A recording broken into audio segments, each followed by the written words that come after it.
কারণ আপনার বাক্য বলে যে আপনি ধার্মিকের প্রার্থনা শুনেন। পরমেশ্বর পিতা, আপনার বাক্যে লেখা আছে যাকবে 5:16 লেখা আছে যে এক দেশ আরেক জায়গায় নত হয়, তোমার সমস্ত শত্রুপক্ষ তোমার কাছে নত স্বীকার করবে। পরমেশ্বর পিতা, এই বচন অনুসারে আপনি আশীর্বাদ করুন এই দেশকে। পরমেশ্বর পিতা, আজ যে দেশে যে যুদ্ধ হব রব উঠে গেছে, আজকে যে এক দেশের বিপক্ষে আর এক দেশ উঠে পড়েছে, আজকে যে যুদ্ধ শুরু হতে চলেছে, পরমেশ্বর পিতা সেই স্থানের প্রত্যেকটা বর্ডারে যে সকল জওয়ানরা আছে তাদেরকে তুমি রক্ষা করো পরমেশ্বর পিতা।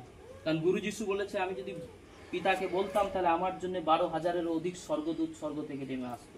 আজ পরমেশ্বর পিতা, আমরা গুরু যিশুর নাম থেকে আপনার কাছে চাইছি, প্রত্যেকটা বর্ডারে যে সমস্ত জওয়ান আছে তাদের জন্য আপনি স্বর্গদূত পাঠান পরমেশ্বর পিতা। আর বৃহৎ সেই স্বর্গ থেকে আসা স্বর্গদূতগণ দ্বারা তাদেরকে আপনি বেষ্টন করে রাখুন, তাদেরকে রক্ষা করে রাখুন পরমেশ্বর পিতা, যাতে করে কোনো রকম কোনো শত্রুপক্ষের আঁচড় তাদের না লাগে পরমেশ্বর পিতা। কারণ তাদের দ্বারাতেই আজ আমরা রক্ষা পেয়েছি এবং সুস্থ সুরক্ষিত আছি পরমেশ্বর পিতা। গুরু যিশুর নাম থেকে আপনি প্রত্যেককে আশীর্বাদ যুক্ত করুন পরমেশ্বর পিতা। এই দেশকে খণ্ড বিখণ্ড আপনি হতে দেবেন না পরমেশ্বর পিতা।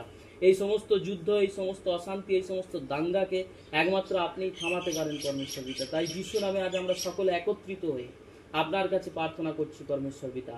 আপনি সেই বচন অনুসারে প্রত্যেককে আশীর্বাদ যুক্ত করুন পরমেশ্বর পিতা। আর এই সমস্ত যুদ্ধর ঘোষণাকে আপনি বন্ধ করুন পরমেশ্বর পিতা।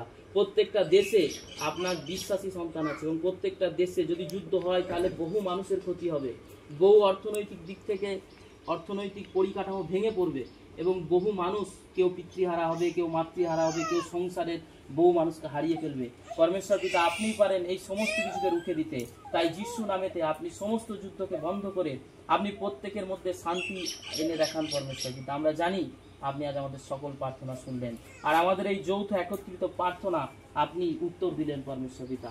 তাই সকল গৌরব, প্রশংসা, মহিমা আপনাকে দিলাম, আর এই প্রার্থনা আপনার পুত্র প্রভু যিশুর নাম থেকে চাইছি, আমেন।